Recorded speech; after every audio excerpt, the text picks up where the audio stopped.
Hey, I'm Molly Sims. And I'm Emese Gormley. We're two girls obsessed with one thing, beauty. And by that, we mean everything that makes you look And feel beautiful. We're calling on our favorite health experts, industry insiders, and friends to answer all your beauty questions. With a drink in hand. Definitely with a drink in hand. You're listening to Lipstick on the Rim with Molly Sims. Today's guest is very, very, very special to me because she is literally the reason this podcast exists. I mean, thank goodness for her.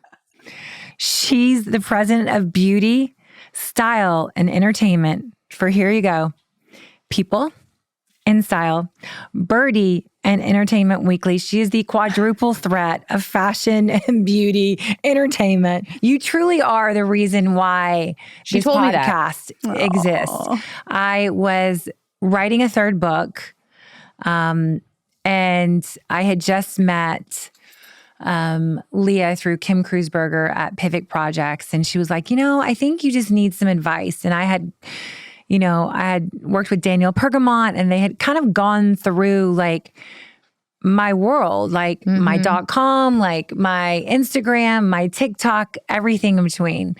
And Kim was like, I really think you need to get some advice from Leah. And I remember getting on the Zoom, and we got into it. And at first, you're always so professional and nice, but you're like, I don't really think you should be writing a book. And I was like, did I say that? Yes, you did. Yes, you did. Sorry, Molly. And your exact words were, listen, I think you're great, but you have this mom funny relatability, authentic self on one side.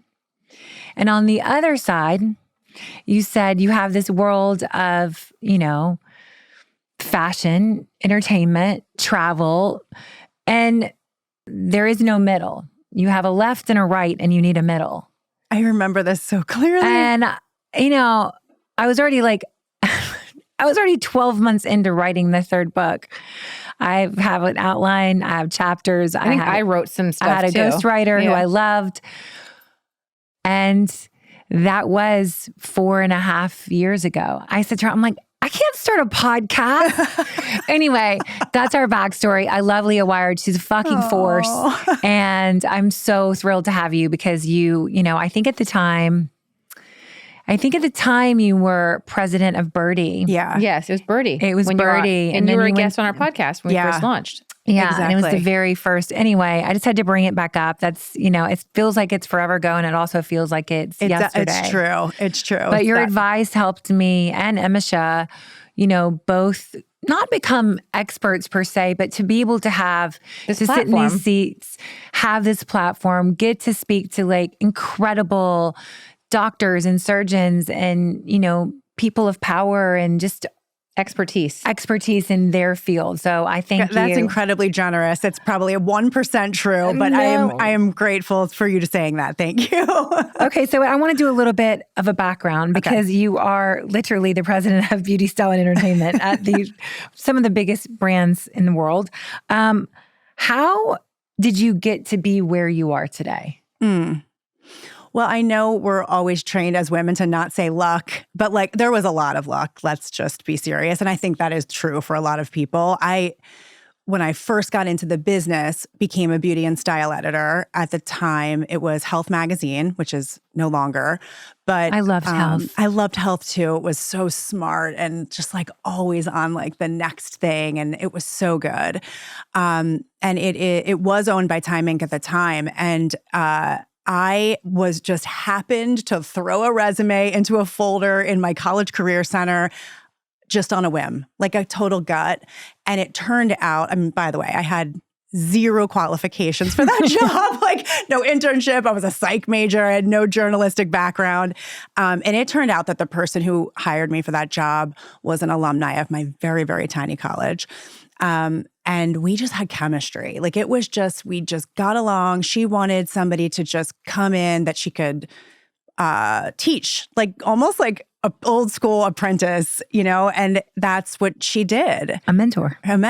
And her name was Colleen Sullivan, and she is the biggest still influencer in my life. And she kicked off my career. And then I think having just sort of going through that, I was in print for 20 years. Like I was at Cosmo for 10 years and Self Magazine and Fitness Magazine. And I sort of knew that I wanted to just keep going, become a beauty director, but then the whole world changed in media. I mean, everything's so different now. And so a lot of what happened just had to happen because everything was evolving so much. But I think what's interesting about your career is because a lot of people, when that change happened, a lot of careers ended. That's very People true. didn't pivot. And people didn't pivot projects. You can pivot, call Kim or Leah.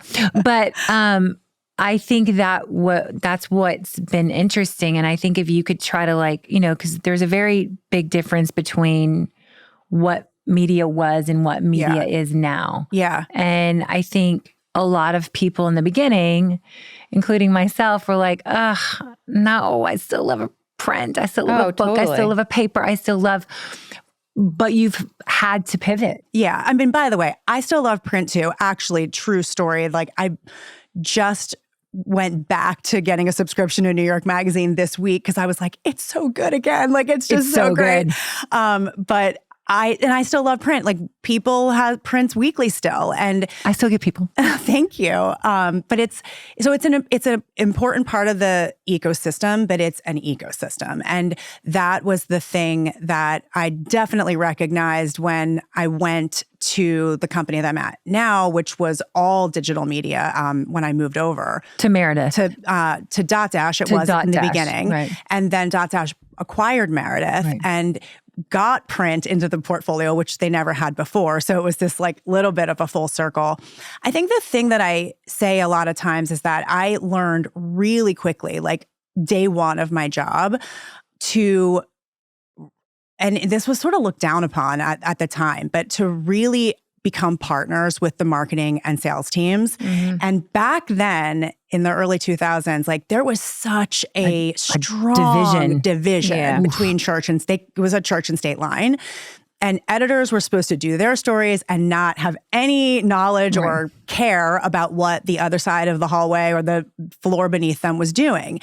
We were owned by Time Inc., Health was, but we were in a satellite office because we were like, just a not as important brand as like at the time they had People and Sports Illustrated and all these important brands that were at the time in Life Building. We were in a satellite office, and therefore we were my boss and I were the only editors at the time in New York. Everyone else was in Birmingham, Alabama. And then the sales and marketing team were there. So I just from day one was with those people, created relationships. I liked them. They were fun. Like they knew how to like have a good time. And and I learned very quickly that if you could partner with them and understand they've got to meet those numbers. Yes, they have to meet their numbers, but I wasn't ever scared of that church and state line because it was very clear to me that you were never going to want to put together a program or some kind of editorial story that wouldn't resonate with your reader, right? Like, and then the research that they were doing on their side was like, these brands know that our readers are buyers or potential buyers. So there always felt like there was a very strong relationship between what their partners were looking for and who our readers were. And I got really good at just trying to work with them and figure out the next thing. And that really became a very defining characteristic in how I was a beauty director.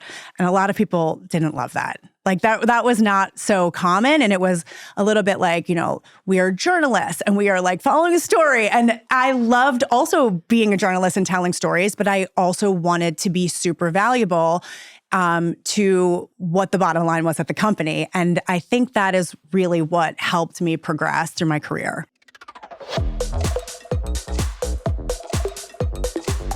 I think there was always this sense, and I worked on the PR side. I always wanted to be on the editorial side, but I just got stuck doing PR. And I always felt that editors had this like very strong sense of like editorial integrity. Yeah. Like we are not dictated by the ad buys or the brands that are pitching us these ideas. Like we want to maintain that integrity.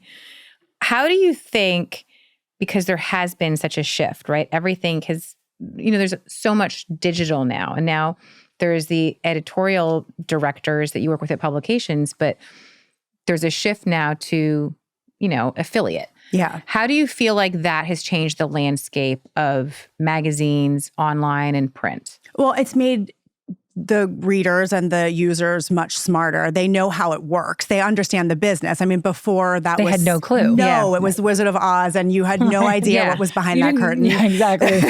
Totally. But it's made everybody smarter. And I think actually people don't really care now. It's like, it's not a thing. They understand it. They know that people are getting paid for a piece of what they're selling.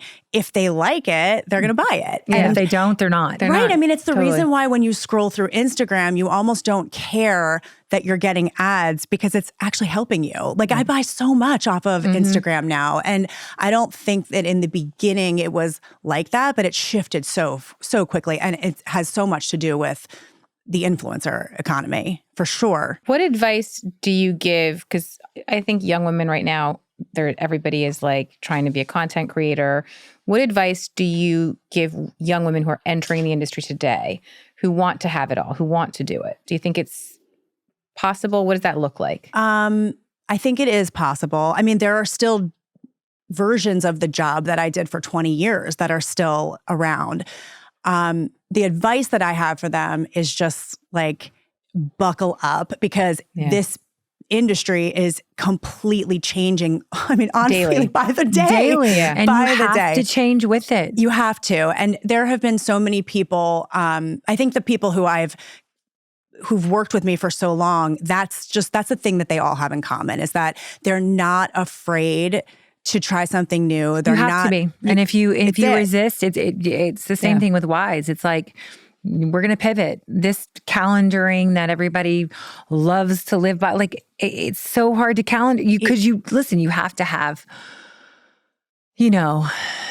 can't change on a dime, but you got to be, if you have to, you got to. I mean, we went through that a long time ago where I remember, I don't know, 5, 6, 7 years ago, the ad team was like, we need an edit calendar and we need this and that. I'm like, why? Like, what's an edit calendar going to do for you? Like, we're coming up with stories that we're responding to in the moment every hour. Like that, an edit calendar is meaningless. And so those kind of things that were just common in the business, they're done. And they're done. You do have to get really comfortable with just reading the room and then responding with the way that you have to respond as a brand, whatever that means for your brand. And it's just a constant I don't know. You have to have the stomach for that type of change and that type of fast pace and What's the definition of a startup right now?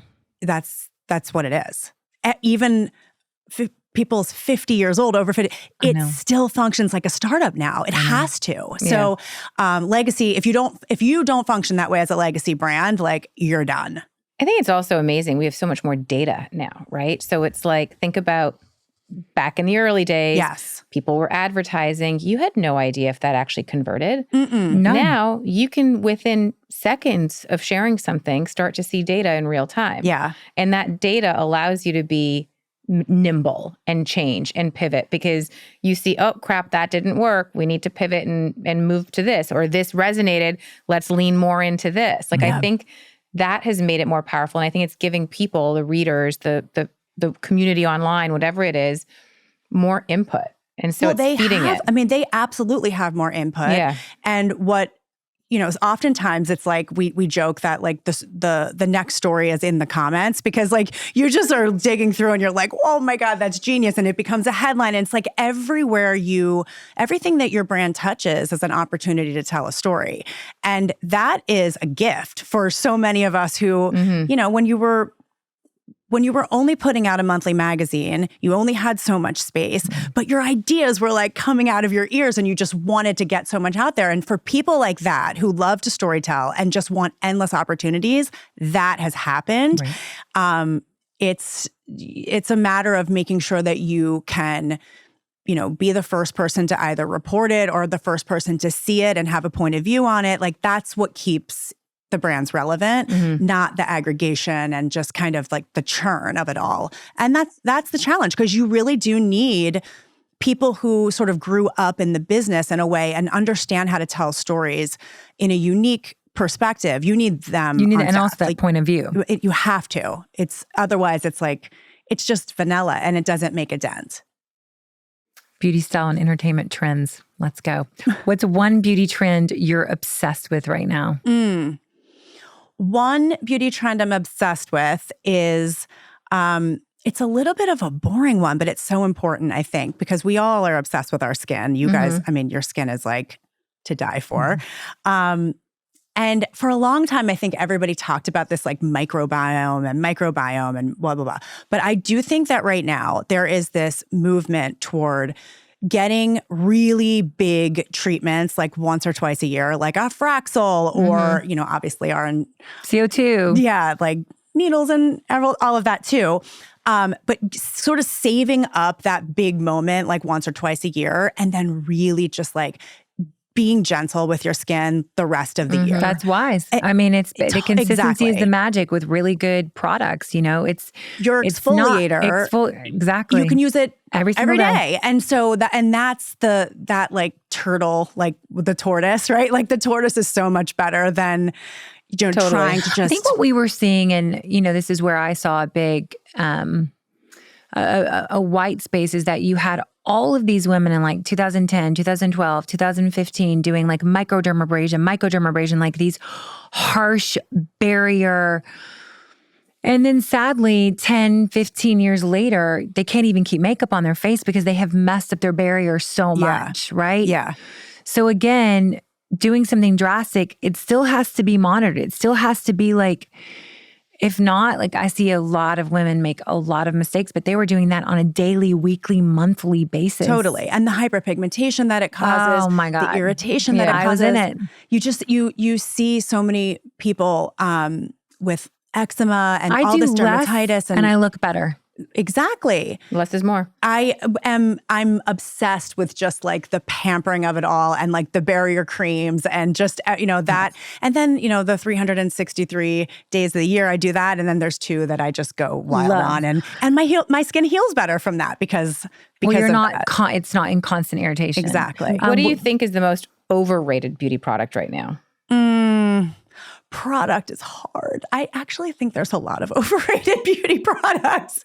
Can I tell you the thing that I regret most and the thing that I'm most wary of and that I tell people to watch out for is under eye filler with a cannula. I couldn't agree more. I could not agree more. I have to tell you, I got convinced to do it once. My under eyes did not recover for a year and a half. It was like great. Well, it was a few years ago, and it's okay now, but it was like really oddly puffy for a long time. Oof. And then when it was settling, it got really crepey, and I just kind of couldn't get the texture back. And it's better now, but it took a long time. And so I am very cautious and tell people like, don't do it. You have to be careful with these things. I think it's better things. To cut. Like, I agree with you. Yeah. I totally agree with you. And it's, you see these things and everyone starts doing them and they're headlines and headlines. And it's just like the bucule, when you remove I'm like, girl, face is going to fall in like not 20 years. Good. It's not going to be good in a few years. Maybe now, that beautiful fat away from your face. I know. So that stuff I'm cautious about. What's your take on tweakments? We see everyone from celebs to influencers are more open about Botox filler. I mean, I thought it was incredible that Kylie Jenner was giving us her breast implant size under the muscle, half under, whatever she ended. I thought I was, I don't know. I was pleased in that. I think why I started Lipstick on the Rim with Emese is because so many people gatekeeping and they wouldn't tell you what they did. Yeah. So for me, her coming out and being like, okay, I did this, this, this, and this, I find it quite refreshing. It's refreshing. I think what it does is it shows everybody that this like what was that? I woke up like this or whatever that moment was a while back is like such BS. And we all know that. And everyone's getting work and everybody is trying to be even the if best they're they just, can be. like you said, tweaks. And I, of course, like I tell everybody about it. I mean, there were certain moments I remember in 2012 coming up with this story for Cosmo called The Secret Botox Society, because we were finding out from derms and plastics that women were going in and being like, here's my husband's credit card. Like, don't itemize the bill. And just like, he doesn't know, right? And this was happening and it was like such a thing. And it's not like that anymore. I mean, I think my poor husband thought I was like not doing anything to my skin for 10 years. And one day he found out and he was like, what? Brooks goes to me and goes, what? You do Botox? And I was like, I mean, maybe. And he goes, really? Meanwhile, my kids, this true story, this past weekend, we were at my mother-in-law's house and they were playing dolls. And my two youngest and my middle were like, it's time for Botox. No. And they were putting a pen to the You doll's are raising head. them right. You are raising them right. It's time for Botox. And I'm like, yep. But isn't this good? Like, I mean, honestly, to me, there was such a risk in people not knowing, right? But not admitting that this was happening. And then there's like, you're looking on social and all these people look so amazing. And who are you to be like, oh my God, I look terrible. And then there's this like social dysmorphia that happens. And like, it's better to be vocal about it, but there's always things and always curves that go through people not admitting to them. Well, like right now, it's GLP-1 is that now. Exactly. Like GLP-1 is the new filler and Botox. 35 I've only lost 65 pounds at 52 years old, but I'm just doing hot yoga and watching what I eat. So we're going to get to a point where everybody is, doing that and everyone's admitting to it, not afraid. But there's always going to be a thing that it takes a moment for people to be comfortable admitting. And we are now in a place, thankfully, that people do admit what they're doing to their body and face for the most part.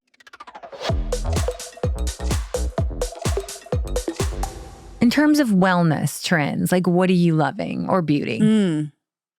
Well, you probably can see maybe in my ear, on my ear. Can you see this little patch? Yeah. Have you guys done ear seeds? I have, yeah. You have? No. I have. So usually you do them at the acupuncturist and they put like a little, it's like a bead. Some people, it looks like an earring. It looks like an almost earring. It's a little bead. And it corresponds to different acupressure points in your body. And so there's a million of them in your ear that are attached to like your neck and your jawline and your spine and all these things. So now there's this brand called By Ava, AVA is that's how you spell it. And she has these they're like ear strips almost. And you look at the little ear map and you place them where you need them. And I've had these on for 3 days. My cousin, who's an influencer, put them on me because she got them sent to her. And I'm obsessed with them because every couple of hours I'll like reach up and kind of just like squeeze it. Press it, yeah. And it's supposed to help with tension in those areas. And then that is supposed to help with like, fluid buildup and all of these things. This woman has some incredible befores and afters on her Instagram. I have nothing to do with this brand. I'm just sort of obsessed with it at the moment. Love. But when I look at my feed, I'm like, oh, I can tell what my obsessions are right now. And my obsessions right now are like all about lymphatic drainage. I love and lymphatic. fascia, everything. Yeah. And that's sort of what I think where we're moving as, a wellness society is understanding the role that all of that plays in, inflammation and I love a hot sauna. I love a cold plunge. I've loved it for years. I want to do the ear seeding. The ear seeding is very cool. I did it a few years ago weird, with my acupuncturist. I love acupuncture. That's the best. It's the best. I haven't gone in a few months. I know I need to go. I love when the muscle releases and they hit the point and you can feel it release. It's amazing. And it's so good for your body. It's amazing. How do you spot trends that you think are actually going to stick? What works? I mean, I think at the end of the day, like that's it. Yeah.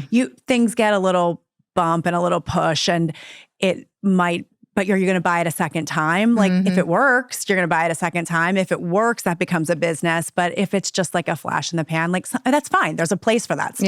Yeah. Like there's a place for neon green eyeliner at times in your life. But you probably aren't going to buy more than one. So it's just like the stuff that is consistently your entire line is like what this is. It's like it works. You're going to use it every day. It's going to make you feel and look good. Like those are the things that people are drawn to. Come back for more. That's Come it, back for more. right? Yeah. Who's coming back for seconds? What's hot now in fashion? We're in fall. We're in it. Yeah, we're getting there, right? We were talking the other day with the InStyle team and even the Byrdie team, because there's this Y2K kind of like 90s thing that has been like kicking around for a while, but I think is like going to be much bigger, maybe not just in the trend idea, because I think a lot of that surfaced when it was like the Clueless anniversary and all these like fun moments that were happening, Freaky Friday and all of that. But I think what it's going to manifest in the fall is like big, bright colors. It's like we saw these yellows and turquoise and mints and fuchsias, and like all of that is pushing us to a place that is not boring or minimalist. That's happening in beauty too.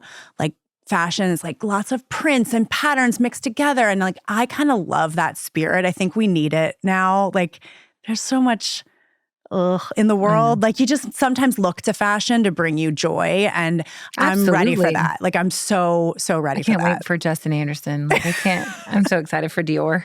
Oh my God. Yeah, exactly. Totally. I mean, that's the other thing that's happening is like all of the, it's such a shakeup, and all Even the eyes new are on these Celine. legacy. So excited about the new Celine. I'm so excited. I'm just so excited. Like I think fashion has needed it. The lower end of that is like, I am also obsessed right now with everything that's happening at the Gap. Oh, and I just wore a shirt from the Gap. We love it. Literally, you know, I Zach just had, Posen. I know. And it's I'm like, so happy. it's this so good. era that feels like when Marissa Webb was doing Banana. Yeah. And it's like, oh my God, it's so much fun again. And it's great. And it's like, I don't know. I'm excited new for school. it. Yeah. I love it. What are some designers, or who are some designers that are on your radar that you think are going to be the next big thing? Anyone stand out? Justin. Yeah, for sure. I mean, all of that changeover that's happening now, all of those people. I don't know. That's a hard one for me. That's a hard one for me. There's a lot of new talent out there. Yeah. That's why I love the CFDAs. You always can spot that's like true. the new Yeah. up and coming. But I agree with you. I think fashion, I don't know, we look to fashion to also make us happy, to Totally.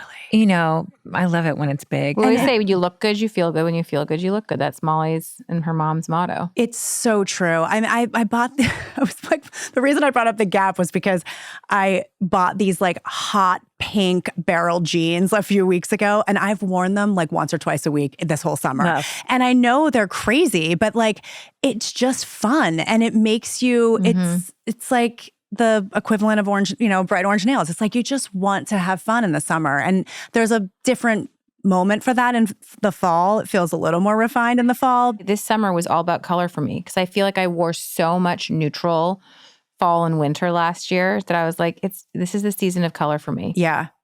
I think on the jackets, I was with Elise Walker. So if you don't know Elise Walker, it's an incredible store, incredible person. Check her out. But she had a store in Southampton, and this fall she came out with her first ever jacket, her fall kind of a oversized, but not oversized blazer. And what I'm seeing now that I love is that everything is not so oversized. It's a little bit paired, just a little bit more tailored and pared back. I got the best blazer from her. I'm going to wear it next week. It is so pretty. It comes in 2 color shades, but I don't know, that's still that structured, beautiful blazer. I think you cannot go wrong. No. And you congrats on your Business of Fashion award too. What you wore to that event is like my dream special event outfit. You had like a beautiful blazer over that beautiful beaded dress. Or maybe I read if it was beading or not. It was retrofed or TWP. I think it was amazing. Just like it did like a little bit of an oversized black.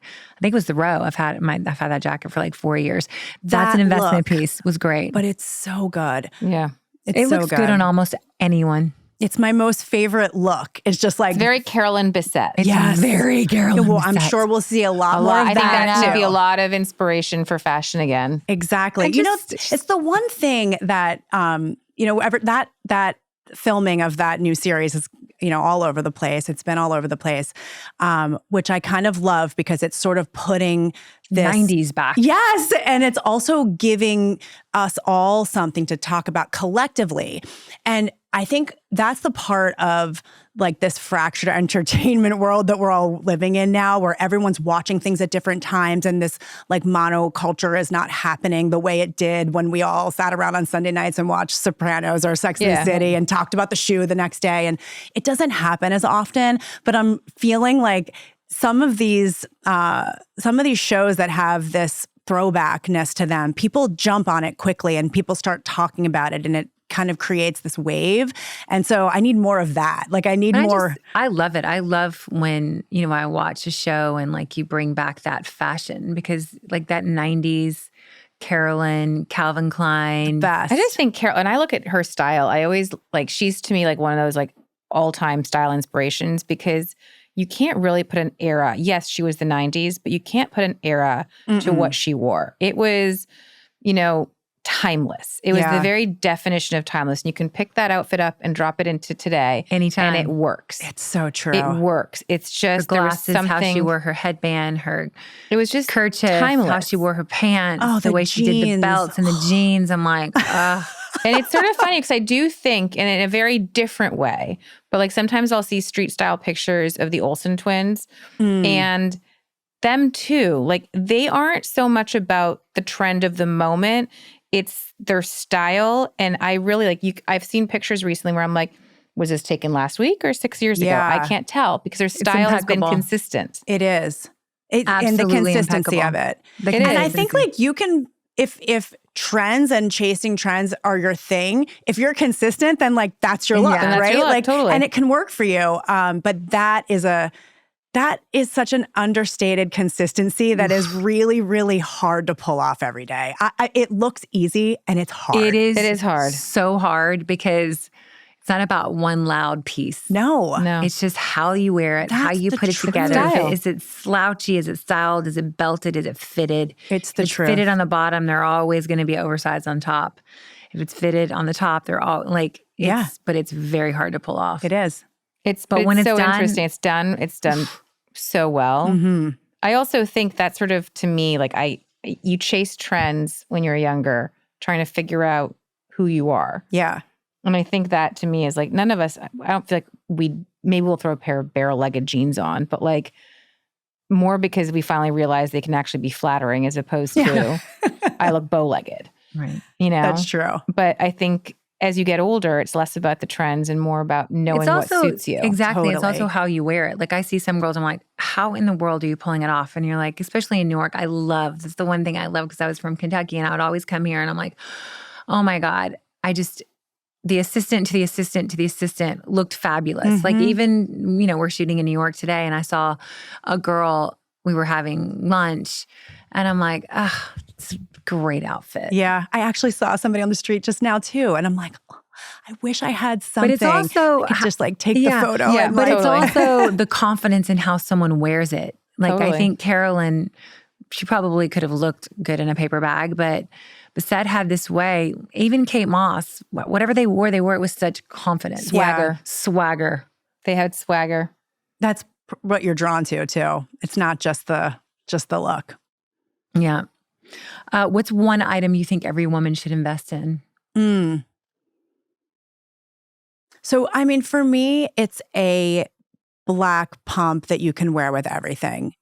I mean, like a black pump, like yeah, and I like that's the investment. You did a great story on your Instagram, or maybe it's on your grid, and you talked about how you're like, these are my shoe workhorses, right? Yeah. Like the things that you invest in that you can wear all the time. And shoes to me, Make your outfit. You pick out your shoes first and pick the rest of the outfit second, because it's like, it makes the whole thing. I think accessories, jackets, bags, shoes, I think they're so much more important than people give them credit for. Like I can be like, you can be in the best outfit. I'm like, what bag are you taking? Well, I think you wore something earlier today and I was staring at it. You wore a pair of jeans, a white t-shirt, and a black cardigan, but you had that Kate belt on and it was your outfit. That's it. That's the it's thing. the finishing touches. I think that's something that is so sometimes overlooked is what are the finishing touches? Is it a great necklace? Is it a great shoe, a great bag? But those, and then sometimes in tandem, all of it together is the spice. It's the seasoning to what you're wearing. It's true. There's like, I think there's I sort of live on the real and chase the thing. And it's like, I have had my eye on these, I think they were the Celine Melody shoe, and it's like a triple Mary Jane, a triple strap Mary Jane, really, really high platform. It will be so hard to wear this shoe, right? You will find a way. But I will find a way because I'm obsessed with it. Yeah. And it's like those pieces that you like can't stop thinking about, like just a simple Celine sweater or like something. I found the best Celine sailor tee on there that I wanted, and I'm like obsessed with it. It's just like, it's good for, just obsessing over and then finally pulling the trigger. And you feel better because you're like, I didn't pay full retail. Right.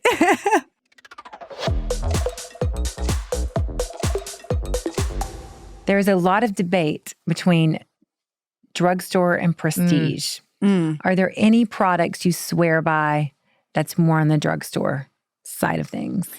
Yeah, I mean, I'll say drugstore and also include Amazon because I do think like that you can find some like $20, $30 things. I came across recently this gel cleanser by a company called Cure. Have you guys heard of this? It's one of those very strange cleansers that you just kind of lather and lather and lather, and then stuff starts to like ball up. It's almost like an exfoliating cleanser. Amazing. And it's very satisfying to use because it's like, you remember when you used to rub your face with an oxy pad and you're like, oh, it's so satisfying. Totally. Like it feels like that. But I'm obsessed with that. And that's like a $20 cleanser. Cure? Cure. There's a line called Maelove, Maelove, that I'm also loving. It's like super no-frills skincare, but really good. Like the hydrator is a hyaluronic acid serum. I really love that. And then something called, I'm not going to maybe pronounce it right, Aestura, Aestura, and it is made from Amore Pacific. So it's I love Amore so it has Pacific. like great science in it, great Korean skincare, but just an amazing, thick, yummy cream. So I actually do think you can find stuff. Amore Pacific had that really incredible tinted moisturizer back in the day. They had a store in Soho and we would buy it there. Do you know Amore Pacific has an incredible mask still to this day? Really? Very good. Because this is Lipstick on the Rim, and we have to ask, we wouldn't be beauty and wellness without it. What is your morning routine? Makeup routine, beauty routine? So simple. I don't wash my face in the morning. I put moisturizer on over top of a hyaluronic acid serum of some sort, just because I think my foundation looks better. And then it's just pretty simple from there. Like, what's your favorite foundation? Luminous Silk, Armani. I'm obsessed. Everybody loves that. You would like the Makeup by Mario. It's similar. Oh, okay. I'll try that. The Luminous Silk is an OG though. It's a holy grail. Good. It really is. Are there other holy grail makeup products you have? Yeah. You know what? I love, Jones Road, Bobbi Brown's, like so good. But she makes a mascara that's unbelievable and it's clean. I don't know if I've tried the mascara. I think she might have sent it to me. I'll try it. It's really good. It's very hard to make a clean mascara. And Victoria Beckham did a really good job. I have Victoria Beckham on right now. I'm obsessed with it. The Vast Lash. Obsessed with that obsessed mascara. Obsessed with so much. Me too. In her powder, her bronzing powder powder is so good. And her eyeliners. I was just going to say her eyeliners. I mean, they don't get enough attention because it's such a simple product. I know, but it's like the right amount of smudge. You can just, it's playable. It's so good. I love it. I'm obsessed with it. I agree. Little rapid fire. Last beauty product you finished? Tammy Fender Quintessential Serum. I know, it's very good. Well, I think you just answered this, but your Desert Island mascara. I have too many of them. But I think Bobbi Brown or maybe Victoria Beckham. A celeb who gets it right every time. God, that's hard. You know who I think gets it right these days? Doechii. I'm sort of obsessed with everything she wears. Oh, that's so head fun. to toe. Head to toe. Anxiety. What's your signature scent? Oh, do you know Aedes de Venustus? It was a little tiny fragrance shop in the Village. Yes, of course. Oh my God, yes. We loved it. So good. They make a fragrance called Iris Nazarene, and it is my power fragrance. It was next to Buongiorno or whatever. Like it was just down the street from in the West Village, right? Yes. I know exactly the store you're talking about. Magical, so magical. Near is it still open? I think it is, but maybe they changed the location. But I'm almost positive it's still Magnolia near. It's like near that exactly. Bleecker area. But I love that fragrance. It's so unique, and I've never smelled anything like it. Gold or silver jewelry? Gold. Worst beauty advice you'd ever received? I was 8 months pregnant, and I had a stylist cut my hair from like this to like chopped, like a almost layered. And I regret every moment of it because every picture that I had with my baby son looks terrible. Oh my God. Beach vacation or city escape? I like a combo. Me too. Unpopular opinion? This is not beauty, but I don't love a gentle parenting approach. Yeah, we don't. We don't either. We don't either. Favorite cocktail? You know, I just like love a beer. I love a Cape May beer. You might know it because you're a Jersey girl. I am a Jersey girl. She's a spicy skinny. I'm a skinny margarita. But before it became popular, I feel like now everybody's like a spicy skinny marg, and I'm like, I've been drinking it for a while. Yeah. When you travel, do you pack heavy or pack light? I'm a pretty light packer. We always ask every guest before they go. I think I've asked you this before, but what advice would you give your 10-year-old self? That nobody has it figured out, and you'll figure it out. Can I tell you something though? I think you've figured it out. You are the president of InStyle People Byrdie, and I think you got it. I think you're good. I think you got it. Oh, thank you. I really appreciate everything. You guys have to follow her, Leah Wyar, LEHWYAR. You're amazing. Thanks. And thank you for making her do this podcast because I'd be unemployed otherwise. Podcast, but I actually enjoy it. You know, it takes a lot of work. We have an incredible team with Rosie and Kenna and Sophine and just, you know, Emese and everything. But we really do learn a lot, right? And we have fun. We're also, you know, the guest writing everything down as well. Yeah. And you guys do such a good job. And we really enjoy it. So thank you for talking me into it. Thank you. We're like, this doesn't work. I'm like, thank you. Make sure and follow People, InStyle, Byrdie, all of it. And as always, thank you guys for listening, and we love you. Don't forget, we have our full-length episodes on YouTube. Make sure and check out our Substack and follow us at Lipstick on the Rim, and tell us more. Tell us what you want. Tell us what guests you want. Everybody loves, you know, you and what you do and how you do it. And that's why we wanted to have you on this week. You're amazing. Thank you. You're welcome. Thank you. Thanks for listening to Lipstick on the Rim with Molly Sims and my ride or die, Emese Gormley. We are so excited to bring you guys along on this journey with us. You can find us on Instagram and TikTok at Lipstick on the Rim and at Molly B. Sims. Or you can go to my blog where you can dive just a little bit deeper into my favorite products, trends, and more at mollysims.substack.com. And don't forget to check out our video episodes on my YouTube channel, Molly Sims. This podcast is a production with Sony Music. I wanted to give a special thanks to my team, Rosie Cummings, Kenna Ryan, Sophine Kevorkian, and everyone at Sony Music. Don't forget to listen and follow wherever you get your podcasts so you never miss out on the fun.